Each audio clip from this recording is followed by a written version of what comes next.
too fucking big for you. You know that? This is who did the president? Who killed Kennedy? Fuck, man! It's a mystery.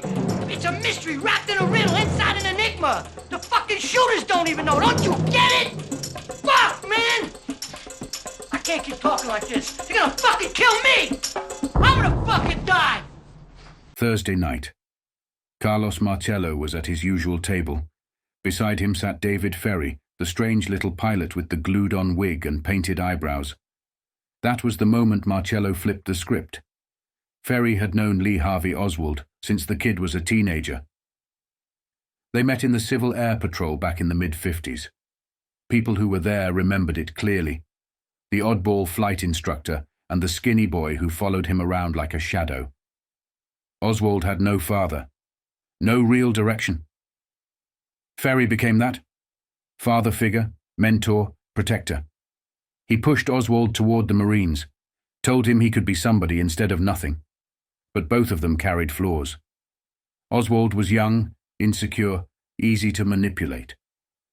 Ferrie was something darker, a predator, a pedophile, and a homosexual, at a time when being outed in the South could get you ruined, or worse.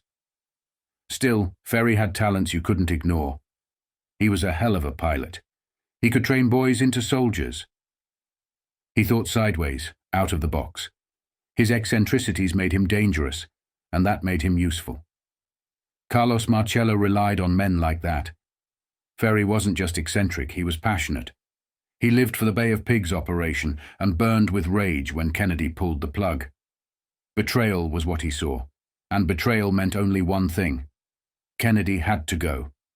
Ferrie trained, recruited, smuggled, armed. He was a committed anti-communist who wanted Castro dead at any cost. Kennedy's reversal wasn't politics to him. It was treason. When Marcello came back from his forced deportation to Guatemala, Ferrie suddenly had steady work, a reason to be around. Marcello didn't hire him directly. That wasn't his style. He used buffers, men like Guy Bannister, the ex-FBI agent from Chicago. Ferrie had CIA ties, Bannister was bureau, and Marcello liked it that way. If Washington ever came looking, they'd end up tripping over their own people. So that night, when Marcello leaned in across the table, the message was cold and final. Oswald wouldn't fly out of Dallas. He'd die there, on the spot. He'd be the patsy. Ferrie heard it and froze. He had raised Oswald in a way. But what choice did he have? Marcello owned him. Ferrie had already been pinched on child molestation charges. He could be prosecuted or silenced with 2 bullets in the back of the head, any time Marcello decided. And Oswald? He was trapped too. When his plan to get into Cuba fell apart, he became the one tapped for Dallas. He helped map out the hit, maybe even believed he was part of something bigger, that others would share the burden. But he was wrong. There would be a hit team in place, making sure the job got done, and making sure Oswald wouldn't walk away. He trusted Ferrie, the man he'd looked up to since he was a boy. That trust would kill him. When Oswald was grabbed, he shouted the truth in plain sight. "I'm just a patsy." He knew what kind of men he was dealing with. He had a wife, children, and a brother he wanted to protect. He'd been around long enough to understand the stakes. Oswald came back from Mexico knowing he'd blown it. He couldn't get into Cuba, couldn't get a visa, couldn't pull off the Castro hit. That's when it hit him. He'd lost everything. He'd already been paraded on national television as a traitor, a man who'd turned his back on his country.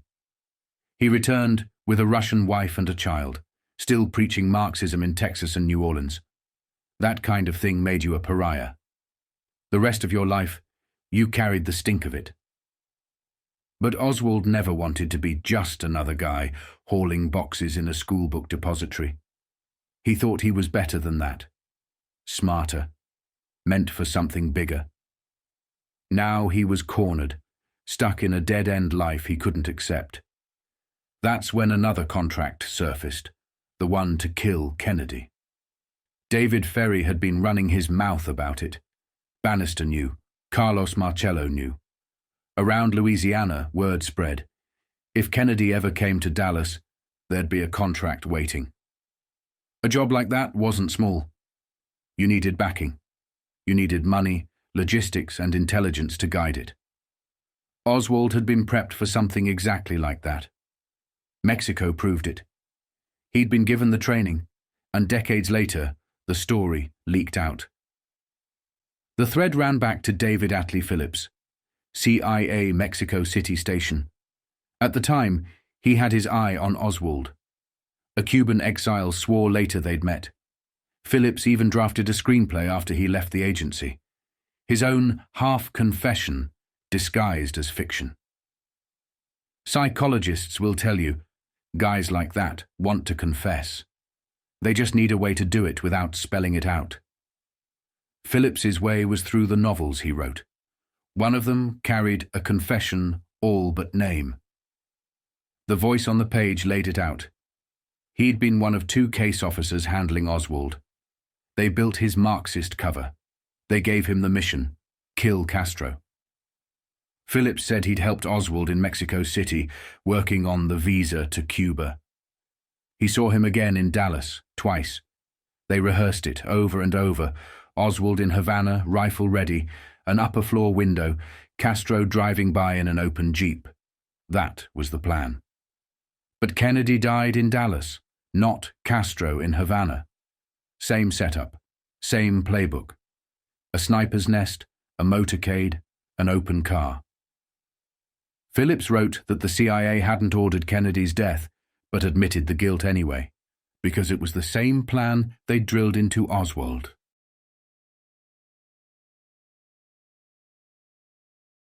When Oswald got back from Mexico, he believed he was in. CIA, mob, a big payday at the end. He thought he'd hit the target, collect his cash, and vanish with government protection. He didn't realize he was the protection, the cover story.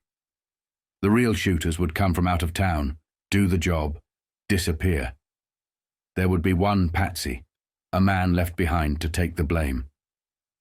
That was Oswald. Nobody knows for sure if Phillips wanted Kennedy gone. What's clear is he trained Oswald for Castro. The confession, however twisted, said as much. That was the reason for Mexico. That was the play he thought he was running. Even the Russians confirmed it. When the Soviet Union collapsed, embassy officials came clean. They'd seen Oswald in Mexico. Same with the Cubans. Later, when Kennedy was gunned down, they recognized his face on television. It was the same man who'd come looking for a visa. Phillips's confession tied it together. Oswald had training. He'd made the trip. He'd tried to get into Cuba. The plan was real. Only the target changed. Ferrie knew the play was over the second the motorcade shots rang out. Oswald was supposed to vanish, but things spun out fast. Inside the Texas School Book Depository, cops rushed in with guns out. They were ready to finish Oswald on the spot. One officer even raised his weapon, but Oswald stood there with his hands up, clean. No rifle, no powder burns. And standing next to him was the building manager, vouching for him. He works here. That split second saved Oswald's life. Killing an unarmed employee in front of a witness didn't add up, so the cops pushed past him and stormed upstairs. Later, those same officers would finger Oswald as the gunman. Easy cover. Say he was the only one missing. But the records showed otherwise. 6 men were unaccounted for. Only one got branded the shooter. Oswald slipped out clean. The plan, his plan, was simple. A Dallas cop car would pick him up, drive him to the safe house where Ferrie was waiting. From there, Oswald would board a plane, vanish into the wind. Another plane would peel out of Mexico and land in Cuba. The story would be fed to the press. The assassin fled straight to Castro's Havana. But Marcello had different orders. Oswald wasn't meant to live. He was never supposed to board a plane. He was supposed to die. When Oswald made it back to his rooming house, he was jittery, He brushed past his landlady without a word. Minutes later, a squad car pulled up outside, honked twice, waited. That was the pickup. Only Oswald didn't come out quick enough. And by then, his description was blasting over police radios. The officers in the car knew the truth. This wasn't a rescue. It was cleanup. Take him to a location. Put 2 in his head. Make it disappear. Oswald missed his window. The car pulled away. He stepped back into the street and made the mistake that sealed his fate. He spotted Officer J.D. Tippett's patrol car rolling up and thought it was his ride. He gave Tippett a look. Wrong place, wrong time, wrong man. Tippett read the suspicion instantly, pulled over and called him out. He questioned Oswald. The answers didn't add up. Tippett stepped out of the car. By the time he turned, Oswald already had the revolver drawn. 4 shots dropped Tippett in the street. Witnesses scattered, but here's the strange part. Every one of them gave a shaky description of the shooter. Too tall, wrong jacket, wrong pants. Trauma screws with memory. They hadn't seen Oswald until the gun was out and firing. That's what burned into their minds. A face with a gun, not the details. The FBI figured that out years later. Only one man nailed it. A driver passing through. He saw Oswald and Tippett talking calmly before the shooting. He wasn't under the same shock when he replayed it in his head. He remembered the clothes, the face, the sequence. When he looked back in his rearview mirror, Tippett was already going down. The driver stopped, grabbed the patrol car radio, and made the call. Officer down. That one witness gave the only full, accurate account. By then, the city was locking down. Every cop who had been at Daily Plaza store across town toward Tippett's murder scene. Oswald kept moving. Time was short. He ducked into the Texas Theater, thinking he'd disappear in the dark for a while. But the walls were already closing in. When the radio crackled out his name, Marcello knew the job was botched. Washington would get to Oswald first. He slammed the radio down, sick to his stomach. The only move left was to make sure Oswald never made it out alive. This series is built from the raw material of history, the FBI files, CIA reports, court transcripts, and declassified government documents that tracked America's underworld. Every page, every memo, every redaction is part of the record. What I've done is pull them together into one long narrative. The war between the Bureau and organized crime didn't begin with the Gambinos, Genoveses, or Carlos Marcello. It began in the shadows, where mobsters, spooks, and political operators blurred together. That's where we'll start. Not with Lucky Luciano or Carlo Gambino, but with a strange figure who moved through both worlds, David Ferrie. Ferrie wasn't just another mob hanger-on. He was a pilot, a soldier of fortune, and a man whose name would end up tied to the assassination of President John Kennedy. His FBI file runs from 1963 through Jim Garrison's New Orleans investigation and beyond. Every interview, every report, every contradictory piece of testimony is in here. This series isn't about rumor. From here forward, you'll know when the story is built from FBI and CIA documents, and when it's my interpretation. When the files run out, I'll tell you. When they're redacted, you'll see the gaps. The goal is simple: to take the paper trail, thousands of pages buried in archives, and make it make sense. What you're about to read is a new look at organized crime and its collision with politics and intelligence in America. This first chapter focuses on David Ferrie. From 1963 to Garrison's case, you'll see every FBI and DA interview, every detail that survived the shredders, every angle the investigators chased. This is just the beginning. After Ferrie, we'll move into the mob bosses, Marcello, Gambino, Genovese, Luciano, and the political figures whose names kept appearing in the margins of FBI reports. Every file tells part of the story. Put together, They tell the story. So consider this, the taster. The case of David Ferrie is where the bonanza begins. On November 26, 1963, 4 days after Dallas, Special Agent Sutherland walked into the New Orleans FBI office. He wanted to know if the Bureau had anything to say about the arrest of David Ferrie. The answer was simple: nothing. That was the district attorney's business. Around the same time, Bill Reed of WWL-TV explained what he was doing for the Bureau.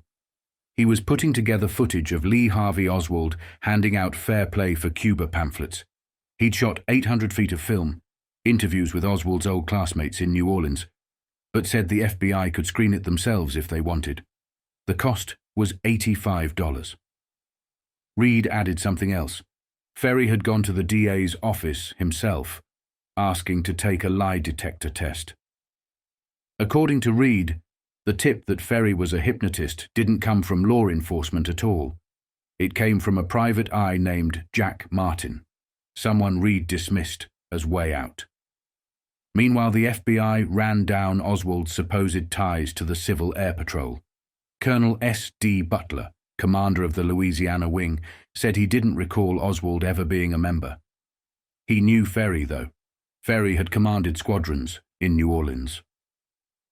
Records only went back 4 years, but Butler promised to check with Harold Toole and Alvin Meister, 2 CAP officers who might still have files. The Bureau found others who remembered those years. Officer Francis O'Sullivan, now on the Vice Squad, said he and Oswald attended Beauregard Junior High together in the mid-1950s. O'Sullivan had been a KP cadet and tried to recruit Oswald along with 2 classmates. They went to a couple of meetings but never joined. He remembered Ferrie being a squadron commander at the time, but couldn't say Oswald ever met him. One woman, Jean Simon, said she joined the Moisant Squadron in late '55, right around the time Ferrie had been expelled. She didn't recall ever seeing Oswald. Harold Toole, an executive officer with the KP from 1960 to '63, said Ferrie left his squadron in March 1960. Toole never knew Oswald to be part of the group. Most of the records had been stolen years earlier, but he would look through what remained. Meister, the squadron commander, gave the same answer. He doubted Oswald had ever been in his outfit, but he'd search anyway. Meister added that Ferrie had drifted in and out of the CAP over the years, finally leaving for good in June 1960. Assistant DA Herman Coleman remembered Ferrie for another reason. Years earlier, as a reporter, he'd written a feature on him. Now Ferrie's name was back in circulation, linked to Oswald. Coleman said it came from Jack Martin, who had reminded him of Ferrie's history. On that basis, the DA's office opened a file. They brought Ferrie in. He denied knowing Oswald, denied the Civil Air Patrol connection. But intelligence from the New Orleans police said otherwise, that Oswald had been in the CAP and that Ferrie knew him. To Coleman, it was simple. Ferrie had lied, and in the shadow of the president's assassination, that was enough. They arrested him. Edward Vobel lived behind a flower shop on Canal Street. In late November 1963, the FBI knocked on his door again. This time he remembered more. A friend of his, Bill Slatter, told him that David Ferrie, the same Ferrie who had commanded his Civil Air Patrol unit years earlier, was a homosexual. Thinking it over, Vobel admitted Ferrie had always been an oddball. He rode a motorcycle, flew off the handle, got emotional over nothing. Once, Vobel said, Ferrie even cried listening to music. Vobel's CAP story went back to 1955. He was at Beauregard Junior High when another student, Robert Estave, showed up in uniform and told him to join. Vobel went with him out to Moisant Airport, to a room upstairs in the Eastern Airlines hangar, where the cadets met. He filled out an application, had his mother sign it. The meetings ran once a week, Sundays or a weeknight. 25 kids, including a girls' section. They studied meteorology, mechanics, flight and weather reports. no weapons training. About 6 months in, Ferrie took over. He was intense, smart, and educated, PhD in English according to rumour. He flew for one of the airlines. He lived out in Airline Park. Under him the drills got tougher, the language sharper, and before long they were drilling in rifle formations, with wooden guns. To Vobel, it felt wrong. This wasn't supposed to be boot camp. He started losing interest. But before that, he pulled someone else into it, Lee Harvey Oswald. He remembered taking Oswald on the bus to Moisant, remembered him filling out a form, maybe even swearing in. Oswald showed up for 2 or 3 drills, maybe 4. Then nothing. Funny thing, Vobel said. I remember him joining. I don't remember him ever being there. Oswald slipped through, invisible, telling Vobel later the airport was too far. He claimed he'd switched to a CAP unit at the municipal airport near Lakefront. But another cadet, a boy named Verrett, told Vobel that Oswald never showed up there either. Vobel thought Oswald didn't like authority, didn't like drills, never intended to stick it out.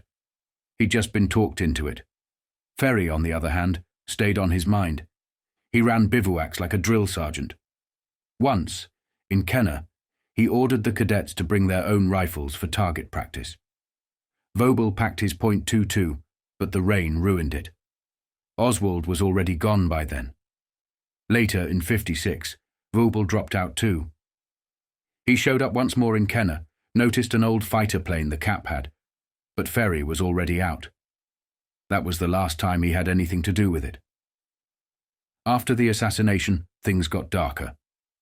During one interview, Vobel picked up the phone to a crank call, an anonymous woman scolding him for smearing New Orleans and Beauregard Junior High on TV. Before that, a stranger pretending to be from the Associated Press had come around, acting suspicious, making him nervous. The Bureau told him straight. The FBI couldn't protect him. If he felt threatened, he should call the cops. Others started talking too. A man named Clifford Gifford said his roommate heard from a source named Jack, last name unknown, that Ferrie had been close to Oswald, had taught him to shoot a scoped rifle, had even been with him in Dallas days before the assassination. Gifford went to Ferrie's apartment at 3330 Louisiana Parkway to check it out himself. Ferrie wasn't home, but the neighbors told him plenty. They thought he was a psychiatrist, maybe with an office downtown. They said young men, always young, came and went at all hours. They believed Ferrie practiced hypnosis. He'd studied psychiatry in Italy, they claimed. He'd been living there over a year. He rode a motorcycle. And yes, they suspected he was a homosexual. At the house, Gifford ran into Herman Rice of the Secret Service. They were after the same thing, Ferrie. The phone calls didn't stop. Jerry Stein, another New Orleanian, told agents that on Sunday, November 24th, he got a call from a man named Jack looking for Herman Coleman, the former Times-Picayune reporter who had once written about Ferrie. Jack said Ferrie was in Texas, that he had taught Oswald to shoot foreign weapons, that he'd helped distribute literature. He called Ferrie a homosexual too. Stein passed along Coleman's number. Jack called again, said it was wrong, hung up. Stein phoned Coleman himself to warn him. Stein didn't know Oswald, didn't know Ferrie, didn't know Jack. But by then, the names were linked. Oswald, Ferrie, and the president's murder, circulating through back channels, anonymous calls, and neighbors' gossip. And the Bureau was writing it all down. Alvin Roland Bobueff was just 18, a thin kid with sandy hair combed straight back, acne scarring his face. He'd been falling behind at John Curtis Christian High School. David Ferrie was tutoring him. That was how they knew each other. In the early morning hours of November 25th, 1963, barely 72 hours after Kennedy was killed, Bobueff went to Ferrie's apartment at 3303 Louisiana Avenue Parkway. He said he went for a book. A few minutes later, the police and men from the district attorney's office came through the door. They arrested Ferrie, another boy named Martins, and Bobueff. He was booked on vagrancy, released that night. When the bureau pressed him, Bobueff said little. He admitted meeting Ferrie 3 years earlier playing hockey, said Ferrie was learned, connected to the Civil Air Patrol. But when asked about Oswald, he shut down. He wouldn't answer without his lawyer, Ray Gill. The kid seemed less worried about Ferrie than about getting thrown out of school. By then, the bureau was pulling every thread. The New Orleans office wired Washington. Interviews on Ferrie were done. A teletype was coming. Headquarters wanted it that night. The story of Ferrie's whereabouts after the assassination was already moving through the system. On November 22nd, the day of the murder, Ferrie and 2 companions left New Orleans in his light blue '59 Chevrolet station wagon. They drove all night, reaching Houston between 3 a.m. and 5:30 a.m. on the 23rd. They checked into the Ala Motel on South Main Street, room 19. Ferrie made long-distance calls from there, trying to reach Ray Gill in New Orleans. He may have called another associate as well. Later that same day, they checked out, drove down to Galveston, and took a room at the Driftwood Motel, 3102 Seawall Boulevard. Again, long-distance calls. That night they went on to Port Arthur. Ferrie bought a new set of spark plugs for the Chevy at a Gulf service station on the left side of the highway.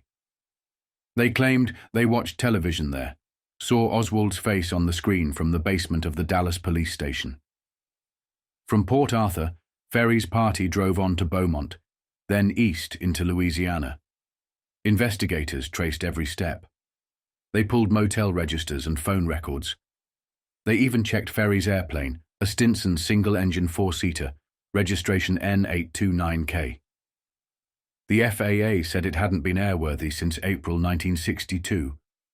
Ferrie himself, born March 28, 1918 in Cleveland, Ohio, stood 5'11", 140 pounds, bald with a reddish-brown toupee. His eyes were brown, his complexion medium, a scar on his right wrist. He wore brown-tinted glasses. By the time the Bureau finished writing it up, Ferrie's world looked small and erratic. A failed pilot, a Civil Air Patrol commander turned tutor, driving through Texas in the hours after the president was shot, calling his lawyer, surrounded by boys like Bobueff, on November 23, 1963, less than 24 hours after the president was gunned down in Dallas. David Ferrie called the FBI. He wanted to correct himself. The day before, he had denied knowing anything about Lee Harvey Oswald and the Civil Air Patrol. Now, reminded by a former cadet, Ed Vobel, Ferrie admitted Oswald had been part of the Moisant Squadron in 1955. Ferrie said he wasn't active then, but that he'd occasionally helped the unit. Vobel, he claimed, had told him Oswald's recruiting class had once been brought over to Ferrie's own house.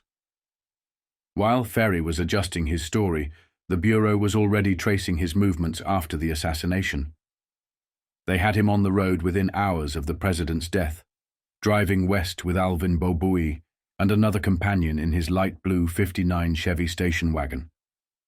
They hit Houston before dawn on November 23rd, checking into the Ala Motel on South Main, room 19. The clerk remembered them. Ferrie made long-distance calls from there, trying to reach his attorney Ray Gill back in New Orleans. By afternoon, they were gone.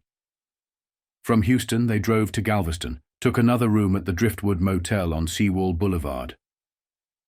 A little after 10 a.m., they signed the register, noted as arriving in a blue Ford station wagon.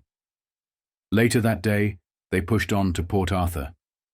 A Gulf service station attendant saw them stop. Ferrie bought spark plugs for the Chevy. Witnesses remembered the station wagon, remembered the men. The FBI cross-checked everything: motel ledgers, phone records, credit slips. They sent agents to the skating rink in Houston, where Ferrie and his companions had been spotted. They interviewed the attendants, the clerks, anyone who had seen him. The descriptions matched: bald, short, high-strung, wearing a toupee. What it showed was simple. In the hours after Kennedy's murder, Ferrie put himself hundreds of miles away from New Orleans, calling his lawyer, drifting between cheap motels, skating rinks, gas stations, always in motion. And he admitted now that years earlier he'd known Oswald, at least enough to place him in the Civil Air Patrol. The Bureau wasn't buying the coincidence. David William Ferrie sat in a small room at the 1st District Station, New Orleans Police Department. Before it began, he was advised of his rights. He didn't have to say anything, and anything he said could be used against him. He could ask for a lawyer. Ferrie nodded. He gave the basics first. Born March 20th, 1918, Cleveland, Ohio. Parents, James Edward and Beatrice C. Ferrie, both deceased. A B.A. from Baldwin Wallace College in 1941. Claimed a Ph.D. in psychology from a university in Bari, Italy. His address, 3330 Louisiana Avenue Parkway, where he'd lived since March of '62. He said he'd joined the Civil Air Patrol in New Orleans in 1952 as an instructor. The next year, he became commander of the Lakefront Airport Squadron, leading it until 1955. He described a unit of about 70 cadets, 20 officers, meeting twice a week. The cadets trained in aeronautics, meteorology, mechanics, and 4 times a year on .22 caliber rifles. No telescopic sights, no sniper lessons, he insisted. I never taught a scope. I wouldn't even know how to use one. He claimed he didn't know Lee Harvey Oswald. If Oswald had been around the squadron, Ferrie said, it could only have been for a few weeks, and he never noticed him. The photograph of Oswald, the mugshot taken after the Canal Street arrest, meant nothing to him. Vague similarity in the profile, Ferrie admitted. The rest, no. Ferrie said he came back to CAP in 1958, taught as an instructor, later served as executive officer until 1961. Major Godrill was commander. The paperwork, he said, should be in Houston, at Ellington Air Force Base. Since March 1962, Ferrie had worked for attorney G. Ray Gill as an investigator and law clerk. His main job? Assisting in the defense of Carlos Marcello, the New Orleans boss, fighting a federal deportation case. Ferrie said he'd spent the fall of '63 on the Marcello trial, working strategy sessions at Churchill Farms, Marcello's estate, in early November. He claimed he was in New Orleans during the trial's last days. On November 22nd, the day of the assassination, he left town only after court ended, to relax. Ferrie described picking up 2 boys, Alvin Boboeff and Melvin Coffey, then driving west in his new light blue Comet station wagon. He said he left around 6:30 p.m. They ate at Joe Paul's restaurant in Kenner, then drove through Baton Rouge, Lafayette and Lake Charles, reached Houston at dawn, checked into the Ala Motel, room 19. He claimed the trip was to scout ice rinks. He wanted to open one in New Orleans. He produced a leaflet from the Winterland skating rink in Houston. He said he spoke at length to the manager, Chuck Rowland, about installation and operating costs. Later they visited the Bel Air rink, then on to Galveston, where they stayed at the Driftwood Motel. On November 24th, Ferrie said they drove to Port Arthur. At a Gulf service station, he bought spark plugs for the Comet. Inside, the television showed live coverage from Dallas, Jack Ruby shooting Oswald. Ferrie said he saw it in real time. From there, they drove into Louisiana, stopping at Buster's Bar and Restaurant, where Ferrie met with a friend of Gill's about an appeal. By late afternoon, they reached Alexandria, where Ferrie had relatives and half thought of attending a party. At a gas station there, he learned through a phone call that TV reporters were looking for him, asking about his ties to Oswald. By the time he spoke to Jill, the Orleans Parish DA's office, the FBI, and the Secret Service were already chasing the same rumor. that Ferrie had trained Oswald, flown him to Dallas, and taught him to shoot with a scope. The source, Jack Martin, a local private investigator Ferrie called unethical and dangerous. Ferrie said he panicked.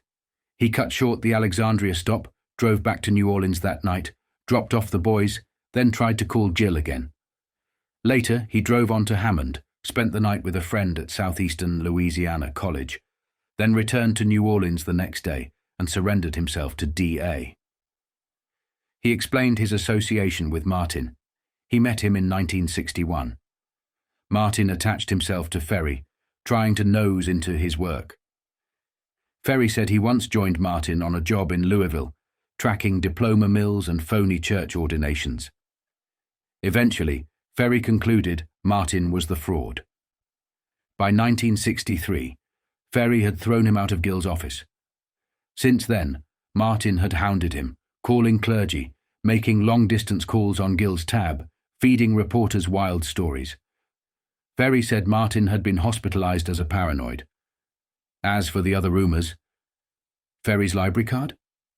He said it was expired, still in his possession. His airplane, a Stinson monoplane, blue and white, registration N829K, grounded since 1962. He'd never flown it to Cuba, he claimed, and only once to Dallas, back in 1949. He admitted working with the Cuban Revolutionary Front between 1960 and 61, raising food and money for the anti-Castro cause. The group's New Orleans office, he said, was in the Balter building, under Sergio Arcacha Smith. Ferrie insisted he had no role after 1961, though he stayed socially friendly with Smith, who later dabbled in advertising and a coin scheme commemorating the Bay of Pigs. Ferrie denied knowing any Fair Play for Cuba committee in New Orleans, denied knowing Jack Ruby or Rubenstein. He was willing, he said, to take any test to prove he wasn't involved in the assassination. The Bureau recorded his description. White male, 5'11", 190 pounds, bald under a brownish-red toupee, medium build, rectangular scar on his right wrist, single, Army Reserve Service years forgotten. Passport stamps showed trips to Guatemala in October '63, both tied to Marcello's case. He ended with his line, "I'm not implicated in the killing of the president. I'll do whatever's needed to prove it." G. Ray. Gill had known David Ferrie since 1961. Gill was a lawyer with an office in the Père Marquette building. Ferrie had come to him first as a client, fighting a criminal charge in Jefferson Parish, and a grievance against Eastern Airlines after the company fired him. Gill handled both. When the grievance was over, Ferrie stayed on as an investigator and general fixer, $300 a month. Gill said Ferrie was brilliant, erratic, a man who had to be the center of attention. He was outspoken, mercurial, and liked surrounding himself with younger men. Gill knew he'd worked with Cuban exiles out of the Balter building. The Cubans were anti-Castro, bent on overthrowing Havana. Gill thought Ferrie's interest was half politics, half theater, something to impress the boys who hung around him. Gill said he had no knowledge of any connection between Ferrie and Lee Harvey Oswald. The first he heard of it was Saturday, November 23rd, when a reporter from WDSU-TV called his office asking where Ferrie was. Rumors were already spreading. Ferrie had been tied to Oswald, had trained him, flown him to Dallas, even taught him to use foreign weapons and a scoped rifle. Gill traced the stories to Hardy Davis, who told him his source was Jack Martin. Martin, Gill explained, had once been Ferrie's friend. They'd gotten tangled in an ecclesiastical scheme, the so-called Holy Apostolic Catholic Church of North America. Martin wanted to represent the church across a broad territory, didn't get the job, and blamed Ferrie. Since then, he'd been slandering him. Now he was telling anyone who would listen that Ferrie had talked about killing Kennedy and outlined how it could be done. He'd tipped off the FBI, the Secret Service, the police, and the press. Jill said he went to Ferrie's apartment on Louisiana Parkway and found a boy, Leighton Martins, there. Gill told him about the allegations, warned him not to get dragged in, but to cooperate with authorities. Later that night, Ferrie himself phoned from Texas. He said he was looking at sites for an ice skating rink in New Orleans. Gill remembered exactly where Ferrie was the day the president was killed. November 22nd, 1963, was the day a federal jury returned a verdict in favor of Gill's client, Carlos Marcello. Around 12:15 p.m., Ferrie was in Gill's office. Gill's secretary, Mrs. Guidros, confirmed it. She remembered him leaving then, saying he'd be back by 1:30. He never returned. That night, Jill remembered, Ferrie and others tied to the Marcello case were at the Royal Orleans Hotel. Showing a photograph of Oswald, Jill said he had never seen him. And in all the time he'd known Ferrie, he'd never heard him make a threat against any political figure. Never anything to suggest he'd turn words into violence. Aaron Cohn, managing director of the Metropolitan Crime Commission, advised that District Attorney Jim Garrison's office had been conducting an investigation into the assassination of President Kennedy. Cohn said he did not know the full scope of Garrison's inquiry, but identified private investigator Jack S. Martin as the original source. Cohn described Martin as a mental case. He added that a local newspaper reporter who did not want his identity revealed told him that Garrison had recently claimed off the record that he had offered information from his investigation to the FBI, but the Bureau was not interested. Cohn emphasized this statement was false and had not appeared in the press. Cohn reported that foreign and national press were now in New Orleans following the story. Journalists from London, Australia, the St. Louis Post-Dispatch, and a representative from Time Life magazine, the latter apparently stationed in the city for some time. Cohn said Martin had called him about 10 days earlier in the early morning hours, sounding incoherent. Martin complained he was being harassed by Garrison's office with subpoenas, was sick of it, and might need to seek a court order to protect his civil rights. Separately, David Ferrie informed the FBI that he had spoken to the New Orleans States item and consented to an interview in which he acknowledged being questioned by the district attorney's office about the assassination. Ferrie told the paper his whereabouts on November 22, 1963, in New Orleans, working at a trial. Ferrie explained that he gave the interview at the suggestion of Pershing Gervais, former chief investigator for the district attorney's office, who told him, "Get your licks in first." Ferrie added he was considering filing a civil suit against Jack Martin, possibly naming Andrew Ciambra, one of Garrison's assistants, as co-defendant. For the Bureau's information, although Gervais had long been a close confidant of Garrison, as of January 4, 1967, he claimed he was not involved in the current investigation. New Orleans, February 22, 1967. At 1:30 in the afternoon, the radio cut in with a flash. David Ferrie was dead. Ferrie wasn't just anybody. He was the eccentric pilot with the glued-on wig. The man, Jim Garrison, had branded a central figure in his investigation of the Kennedy assassination. Now, he'd been found naked, dead in bed, at his apartment. A youth had discovered the body and was hustled downtown to Tulane and Broad headquarters for both the DA's office and the New Orleans police. Nobody could say who was questioning him. The Bureau in New Orleans moved quick but cautious. A teletype fired off to Washington. No additional details. No inquiry by this office. But behind the scenes, they were watching. The coroner's office told the Associated Press Ferrie had apparently died of natural causes. Ruptured blood vessel in the brain.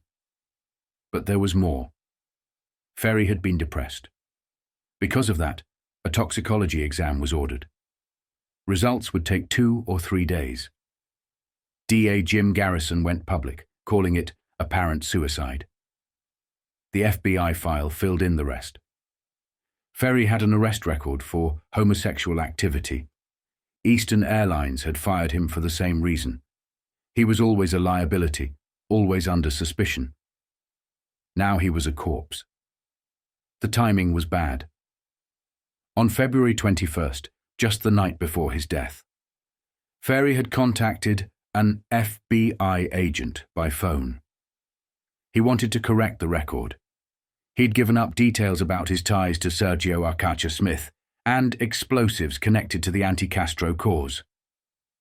A blind memo was written up, every word logged. Hours later, he was gone. Meanwhile, Garrison was running his mouth. He told associates he believed Ferrie and his associates were part of a conspiracy to kill Kennedy. His theory: anti-Castro Cubans had carried out the hit, hoping to frame Castro, to provoke an invasion of Cuba. Garrison complained the FBI was scrutinizing every move he made, maybe even had sources inside his office. He swore he'd arrest and publicly expose any federal agent he caught nosing into his case. "If they want my files that bad," Garrison said, "they can buy them." By February 23rd, the Bureau was already fielding new requests.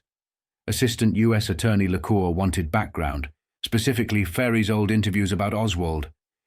He needed something to show Justice Department officials asking questions about Garrison's probe. The files existed. De Bruys, an FBI agent in Dallas, had interviewed Ferrie back in December '63. The report was on record. Lee Harvey Oswald, ISR. Now the question was whether to hand it over. In 48 hours, Ferrie had gone from Garrison's star suspect to a dead man in bed. The coroner said natural causes. Garrison said suicide. The Bureau said nothing at all. But everyone understood the same thing.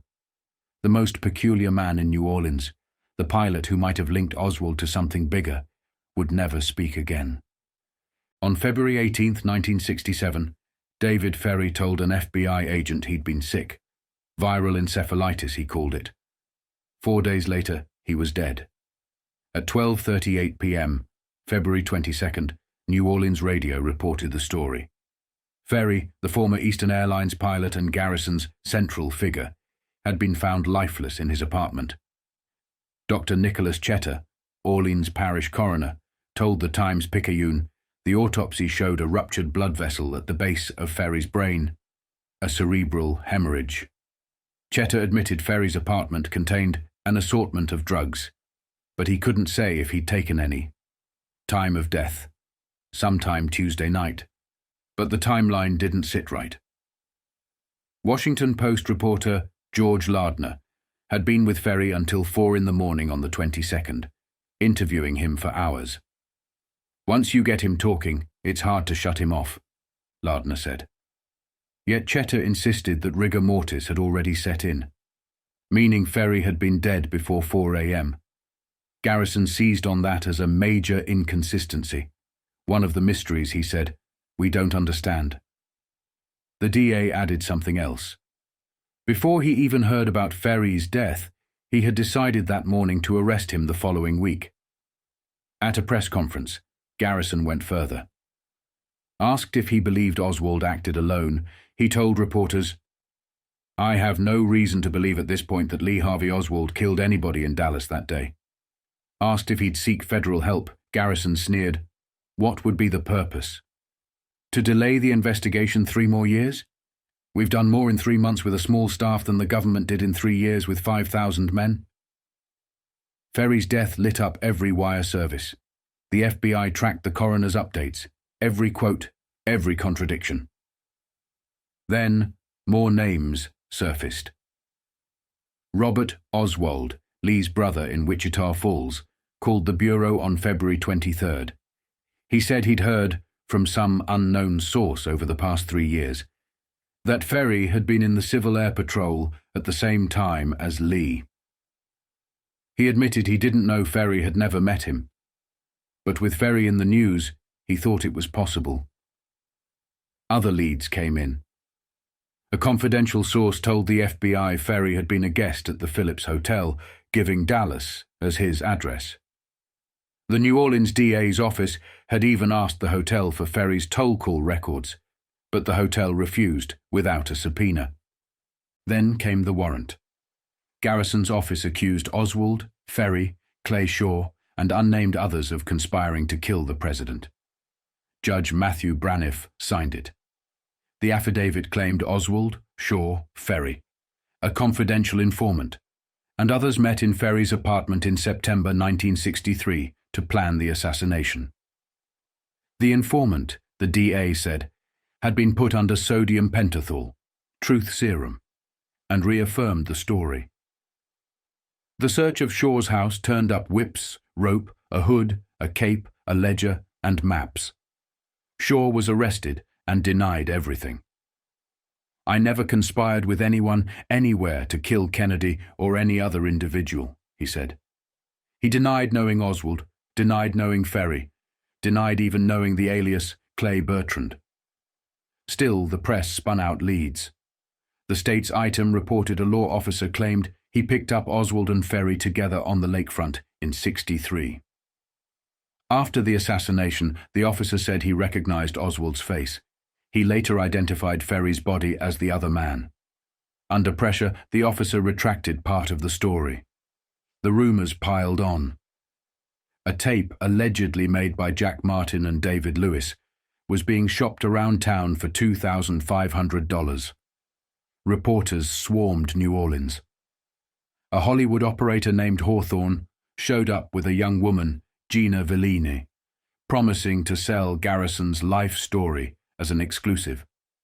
She drifted into Garrison's orbit, staying at hotels under assumed names, talking about visits to Marcello's plantation and meetings with Garrison's staff. Reporters whispered she was a hustler, maybe worse. Others muttered that Garrison was hanging himself. A Chicago Daily Newsman said the feds were letting him run until he burned out. He passed along unprintable rumors about Garrison's personal life, his taste for sex shows and young women. Still, the DA pressed on. He claimed Oswald, Shaw, Ferrie, and anti-Castro Cubans had conspired together. His confidential informant had fingered the group, and under truth serum, he repeated the story. Garrison insisted the conspirators' goal was to frame Castro, provoke retaliation, and spark an invasion of Cuba. And with Ferrie gone, the conspiracy hung heavier than ever. The wig-wearing pilot, who might have tied Oswald to a network of Cubans, mobsters, and intelligence men, had vanished. Dead in bed, days before Garrison planned to put him in cuffs. By late February 1967, Ferrie was dead, but his ghost kept showing up in testimony. On February 25th, Aura Lee, Clay Shaw's former secretary at the International Trade Mart, told colleagues at Oxnard Clinic that she had seen Ferrie in Shaw's office on a number of occasions and believed he had privileged access. That was one day after Shaw, facing cameras, had declared he'd never met Ferrie. At the same time, Garrison's office claimed it had documented proof, a certified copy of an Oswald job application, handwritten in New Orleans in the spring or summer of '63. Oswald had listed 3 personal references, one of the names Jack Ruby. Then Dallas lit up. On March 10th, Cecil R. Bowles, chief controller at the FAA's Redbird Airport, called the FBI. Bowles said one of his air traffic men, Louis Gordon, had something they should hear. Gordon's memory went back to November 22nd, 1963. He'd gone on duty between 1:30 and 2 p.m. The tower had posted a notice. Report anything unusual directly to the FBI. Around 2:15, Gordon spotted a Comanche-type aircraft at Redbird. 3 men in business suits boarded. The plane was serviced by Texair, a facility run by Merritt Goebel. Gordon cleared them for takeoff. He remembered asking, or being told, they were southbound. He watched them climb out, turn south, then swing north. 40 minutes later, the same plane returned, only 2 men inside. By then, Godin had heard Oswald was under arrest. He tried the FBI office in Dallas, but the lines were jammed. he let it go. Years later, when one of Garrison's investigators showed him a photo of Ferrie, Gordon said he couldn't be sure, but the incident came back in detail. He remembered that a Dallas police officer named Harker, who worked part-time for Texair, met the men off the plane. He also remembered noting down the pilot's name, but the scrap of paper was long gone. The Bureau's files had nothing to back it up. Meanwhile, Dallas cab driver Raymond Preston Cummings told reporters a different story. In March 1967, he said he'd picked up Lee Harvey Oswald years earlier, ferried him around Dallas, Irving, and downtown.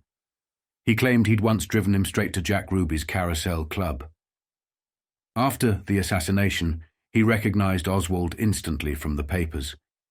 He stayed quiet, he said, because he feared his family. What brought him forward now, he claimed, was recognizing Ferrie's picture. Ferrie had been in his cab too. The Dallas Morning News quoted Cummings saying Oswald once rode him to Ruby's place for $1.45, and that he gave Oswald the ride free because the kid said he was broke. He insisted he also drove Oswald in early '63 and remembered his voice, his face, his mannerisms. The Times-Herald printed another version. Cummings and Oswald were roommates. Later, Cummings backed off, framing his silence as self-preservation. "I'm not afraid anymore," he said. "I'm very capable of taking care of myself." Dallas prosecutors called his story solely to protect his civil and constitutional rights. They didn't endorse his claims, but they didn't dismiss them either. By mid-March, the threads were everywhere. Shaw accused, Ferrie dead, Oswald's paperwork surfacing, a pilot at Redbird recalling 3 men in a Comanche on the day of the assassination, and a Dallas cabbie dropping Ruby's name into the mix. And all of it, every statement, every lead, every contradiction, ran straight into Jim Garrison's widening net. By late March 1967, Garrison widened the dragnet. His target was the orbit that had revolved around David Ferrie before the pilot turned up dead. On March 23rd, local radio reported that Leighton Martins, 24, had been subpoenaed to appear before the Orleans Parish Grand Jury. Martins wasn't just some passerby. He'd been arrested with Ferrie back in '61 in Jefferson Parish, Ferrie charged with a crime against nature, Martins with vagrancy. At the time, he was living at 3330 Louisiana Avenue Parkway, the same address Ferrie used. Martins admitted his ties. He said he'd been drawn into the Cuban Revolutionary Front through Ferrie around April '61, during the run-up to the Bay of Pigs. The work was voluntary, he said, hitting up local businesses and consulates for donations, the sort of petty fundraising that kept exile groups alive. He placed the group's leadership with Sergio Arcacha Smith, a well-known anti-Castro organizer who once claimed to be the provisional Cuban government's delegate in New Orleans. Martin said he walked away in late August 1961 to attend college at southwestern Louisiana. Now, years later, he was back in the spotlight, ordered to testify about Ferrie, Shaw, and Oswald. At the same time, the radio reports said another man, Novel, then in Chicago, had also been subpoenaed. His bond was set at $50,000. Novel told reporters he wouldn't come back to New Orleans unless Garrison promised he wouldn't be harassed. A third name surfaced, Donald Duty, 837 Dumaine. Hauled into Garrison's office, but he clammed up, refusing to talk to the press. FBI files listed no record on him. While Garrison stacked witnesses, the Shaw case was formally assigned to Judge Edward A. Haggerty, Jr. in Criminal District Court. The machinery was moving fast now. Subpoenas, bonds, indictments. The Bureau, meanwhile, was sifting its own files. Agents cross-referenced old reports. One serial described how Ferrie had allegedly shown Oswald how to operate a telescopic sight. Another noted a call, the day after the assassination, from a man in California hinting at a New Orleans-based plot. One memo even tied Oswald to someone using the name Clay Bertrand. Inside FBI offices, Special Agent Alderson quietly noted these leads had been cleared up. But outside in New Orleans, the storm was just beginning. Gordon Novell came in hot. He told the FBI that Jim Garrison wasn't investigating a conspiracy. He was building one. Framing witnesses, Novell said, putting the squeeze on people. He wants me to tie Dean Andrews to Clay Shaw, to say Shaw is this mysterious Clem Bertrand. Andrews denies it, I deny it, but Garrison insists we all know Bertrand is Shaw. Then Novell dropped something out of a fever dream. After David Ferrie died, Garrison asked him to track down a weapon, a gun that fired atropine darts. The plan, Novell said, was to paralyze Ferrie, kidnap him, pump him full of truth serum, and get him to spill about the Kennedy assassination.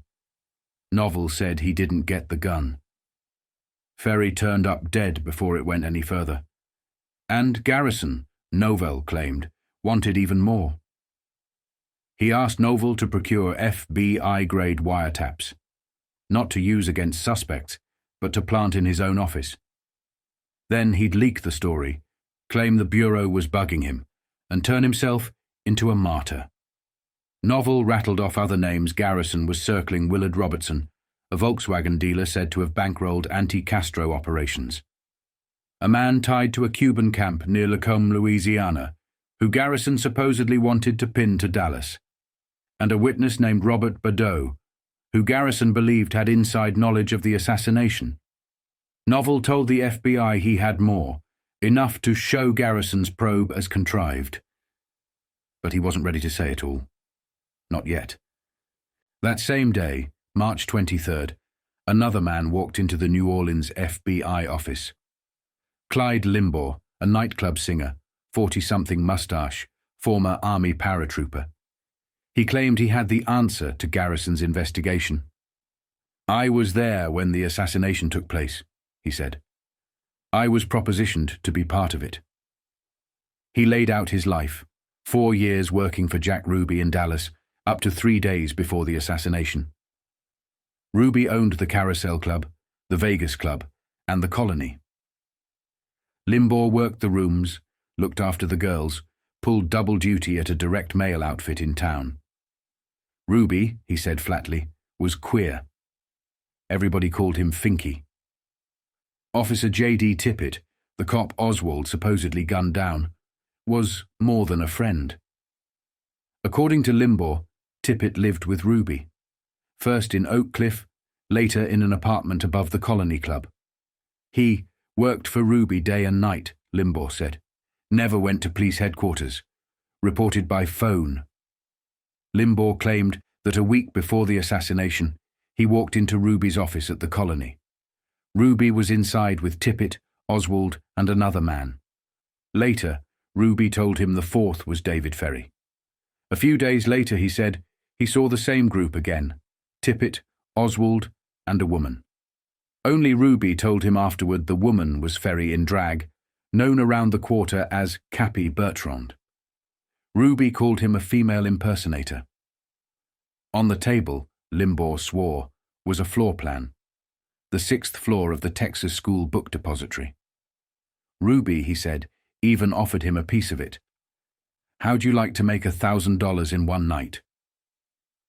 When Limbaugh asked what he meant, Ruby said it was something political. When pressed, Ruby hinted it involved Kennedy's Dallas trip. Limbaugh asked if this was another Lincoln Booth thing. Ruby, he said, told him the plan was to get Kennedy and Connolly. 3 days before the motorcade, Limbaugh claimed he checked himself into a state hospital in Pineville, Louisiana, with a nervous breakdown. He said that's why he wasn't in Dallas. Later, visiting Ruby in jail, he asked why he shot Oswald. Ruby told him, because of Jackie, because of the kids. He took their father. But on his deathbed in '67, Ruby supposedly admitted another motive. "I wanted to be famous. Now I will be." Limbaugh told agents he knew Clay Shaw for 9 years. Called him very gay, said he liked to dress in women's clothing. But he didn't buy Perry Russo's story that Shaw met with Oswald. Russo's dates were off, Limbaugh said. On one of them, he was with Shaw himself, visiting a mental hospital. On another, they were eating lunch together at the Court of Two Sisters. He insisted Bertrand wasn't Shaw. Bertrand, he said, was Ferrie. Ferrie in a dress. He claimed he'd seen it himself. Once at Lafitte's bar. Once at a party on Dauphine Street. Then came his own theory. That Oswald fired at Governor Connolly, and Ferrie killed Kennedy.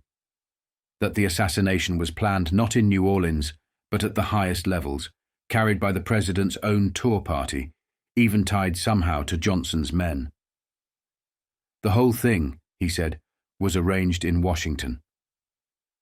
In March of 1967, the Oklahoma City office of the FBI received a letter from Norman P. Sigwell, Vice President and Station Manager of WKY-TV. The letter was addressed to New Orleans District Attorney Jim Garrison, who at the time was running the most controversial investigation in America, the probe into the assassination of President John F. Kennedy. Sigwell explained that once Garrison's case hit the news, a man in Oklahoma reached out. His name was William Bill Hugs Williams. Williams claimed he had information about Lee Harvey Oswald, David Ferrie, and Garrison's wider investigation. Sigwell wasn't sure what to make of it, but he sent 2 reporters to check the guy out. Their conclusion: Williams had in fact been in New Orleans in 1963. He was probably mixed up with one of the anti-Castro groups operating there. But whether that group had any tie to Oswald or Ferrie, nobody could say. Still, Sigwell thought the information was worth passing along. Williams' story went like this.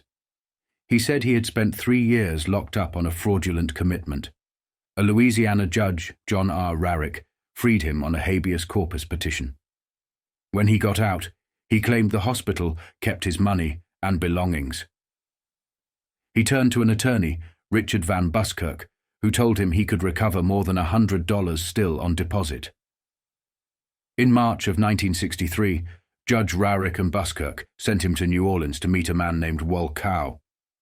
There, Williams said, he fell in with Gerald Gobble, and for several weeks he lived with Gobble and 5 or 6 others in a place near Jackson Square. Through Gobble, he met 2 more men, one named Lee Harris, the other David Ferrie. Williams swore the man he knew as Harris looked exactly like the Lee Harvey Oswald he later saw on television. Ferrie, he said, was also there, and he knew him by name. The group trained with rifles on the Gulf. They talked openly about assassinating Fidel Castro. The job would pay $5,000 up front and another $10,000 if they survived and came back. But in April 1963, Williams broke away. He left New Orleans, went to Dallas, and was introduced to Dr. Robert Morris, identified by Williams as President of the Defenders of American Liberty, headquartered in the Adolphus Towers in Dallas. Williams said that while in New Orleans, he once overheard Harris and Ferrie discussing how a president could be assassinated. They didn't name Kennedy or Dallas or any city. They just said it could be done. Williams told Sigwell he had been contacted once by a federal agent, but never again. He said he didn't want publicity, didn't want to be thought of as crazy, didn't want to go to jail.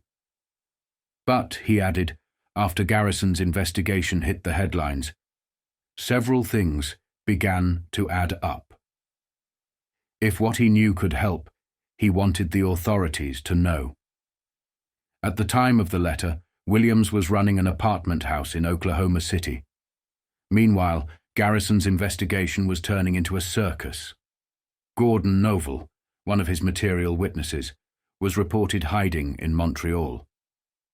Novel's attorney, Steve Plotkin, tried to get the state Supreme Court to kill Garrison's arrest warrant.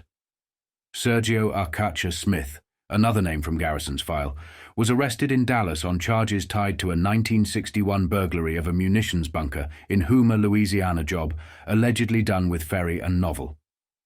Smith made bond and immediately told the press he'd fight extradition. "Garrison hasn't got anything," he said. "I was the first to call him a fraud, and now I'll fight him until he's destroyed. He's a threat to this country." The newspapers ran with it. Indictments, motions, affidavits, perjury charges against witnesses like Dean Andrews and William Martins, Ferrie's old roommate. All of it tied back to Garrison's theory that the New Orleans anti-Castro network overlapped with the conspiracy that killed Kennedy. But the FBI's files on the case show something different. Chaos. Witnesses vanished to Canada. Indictments got challenged in court. Police reports from Houma about the stolen dynamite were said to have been lost, maybe handed off to federal agencies, maybe buried. And in the middle of it was a man like Williams, sitting in Oklahoma City, insisting he had seen Oswald before Oswald became Oswald, insisting he had heard Ferrie talk about killing a president, then begging not to be called crazy for saying it.